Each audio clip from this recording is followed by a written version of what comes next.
বন্ধুরা, দিশানের রান্নাঘরে সবাইকে স্বাগত।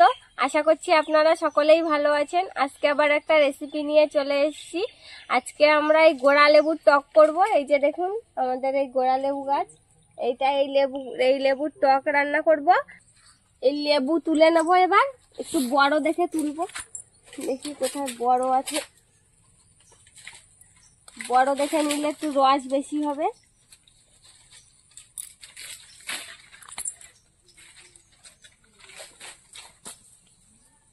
এই যে দেখুন দুটো তুলে নিয়েছি, এই দুটোতেই যা টক হবে তাতেই হয়ে যাবে। চলুন তাহলে এবার ভিডিওটি শুরু করি। লেবু তুলে নিয়ে চলে এসেছি। আজকে টক লেবু দিয়ে জাপানি পুঁটি মাছের টক হবে, আর সাথে হচ্ছে চাল কুমড়ো চিংড়ি মাছ দিয়ে ঘন্ট করব। ভিডিওটি আপনারা দেখতে থাকুন। আর টকটা এই যে ঢেঁড়স দিয়ে হবে। বোন ঢেঁড়স কেটে নিচ্ছে। আমার বোন এসেছে আজকে আমাদের বাড়িতে বেড়াতে, ও এসেছে আজকে। চাল কুমড়োর ঘন্টটা বানানোর জন্য আমি এই যে চিংড়ি মাছ কেটে নিচ্ছি। চিংড়ি মাছ দিয়ে চাল কুমড়ো ঘন্ট হবে আজকে।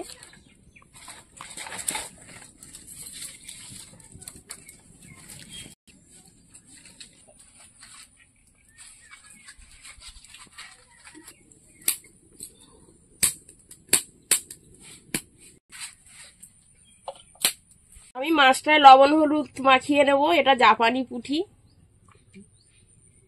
জাপানি পুঁটি দিয়ে আজকে লেবুর টক বানাবো।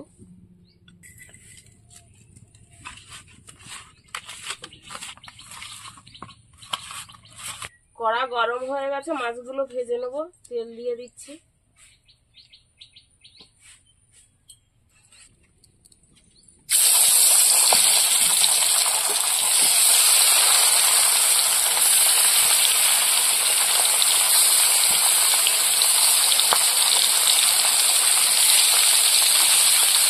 এই যে লেবু কেটে নিয়েছি, এবার রস বার করে নেব। রস বার করে দানাগুলো ভালো করে ফেলে দিতে হবে, না হলে তরকারিতে যদি একটা দানা পড়ে তাহলে তিতো হয়ে যাবে তরকারি। আমরা তো এগুলো গোড়া লেবু বলি, অনেকে টক লেবুও বলে। রস বার করে দানাগুলো বেছে নেব।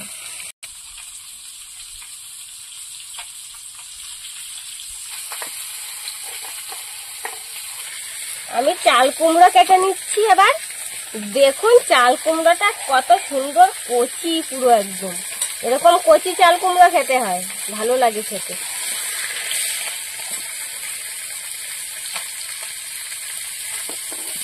আমি সর্ষেটা বেটে নিচ্ছি।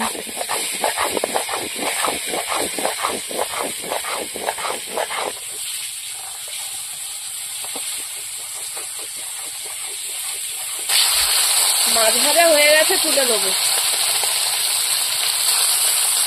টকের মাছ কড়া করে ভাজবো না, টকের মাছকে সবসময় হালকা করেই ভাজতে হয়। চাল কুমড়োটা যেহেতু ঘন্ট হবে সেই জন্য এরকম কুচি কুচি করে কাটছি।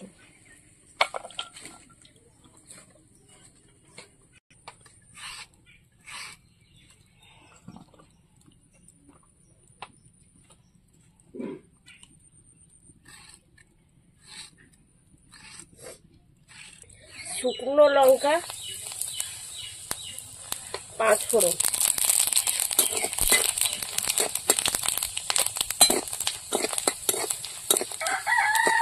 এবার ঢেঁড়সটা দিয়ে দেবো।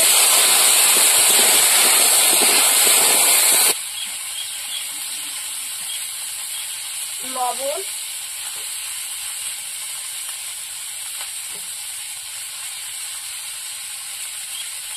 হলুদ। সবজিটা ভালো করে একটু কষিয়ে নেবো হালকা করে। আপনারা চাইলে শুধুই টক করতে পারেন লেবু দিয়ে, সবজি ছাড়া। কষিয়ে নিয়েছে, এবার জল দিয়ে দেবো।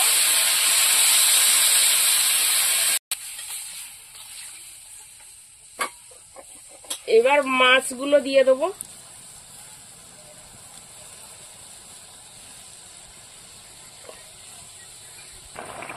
তরকারিটা এবার শেষের পথে, এবার যে লেবুর যে জলটা বের করে রেখেছিলাম সেই জলটা এবার দিয়ে দেবো।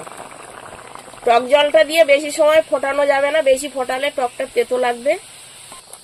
টক তরকারির কালারটা আগে কেমন ছিল, আর যেই লেবুর রস দিয়েছি কালারটা পুরো চেঞ্জ হয়ে গেছে।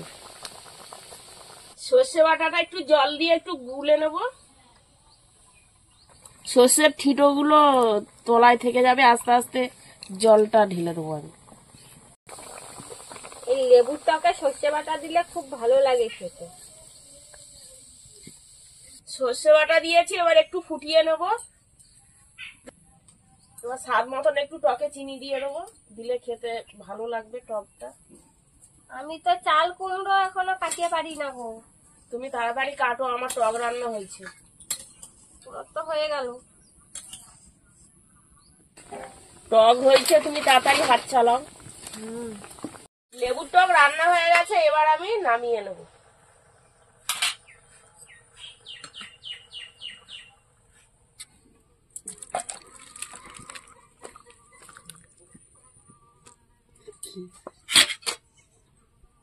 টকটা রান্না হয়ে গেছে, এবার চাল কুমড়ো ঘন্টের জন্য আমি চিংড়ি মাছগুলো ভেজে নেব। আর আমি চাল কুমড়ো কেটেই যাব, কখন যে শেষ হবে।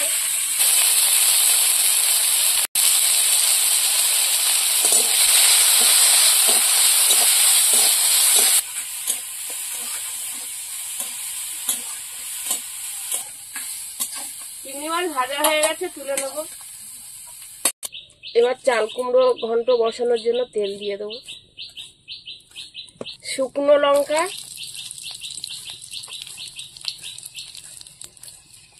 গোটা সর্ষে,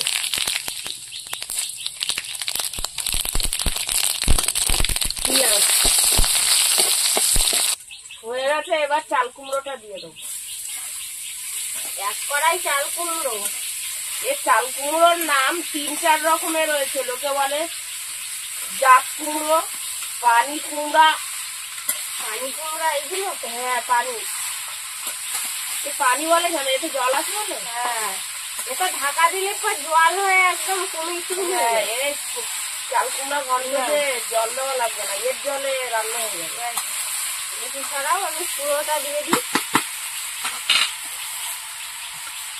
ঢাকা দিয়ে রাখলি তো লবণ দিয়ে ঢাকা দিলেই জল বেরোবে, যা তাই হচ্ছে শুকনো করতে পারবে না।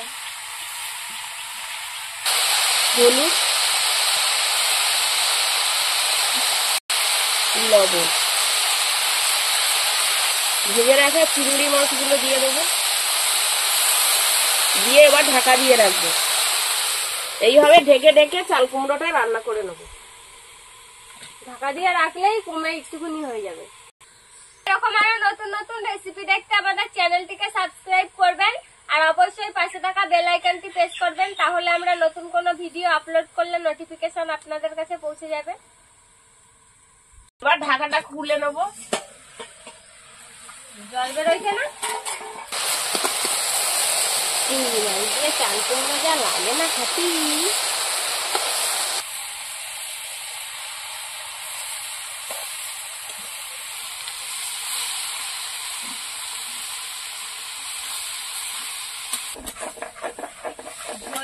অনেকটা মরে গেছে। হ্যাঁ, চাল কুমড়ো ঘন্ট হয়ে গেছে।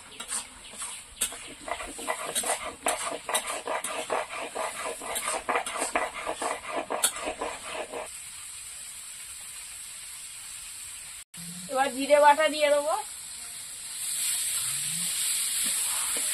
দিয়ে ভালো করে নাড়াচাড়া দিয়ে আর নামিয়ে নেবো। ঠিক আছে, এবার নামিয়ে নেবো।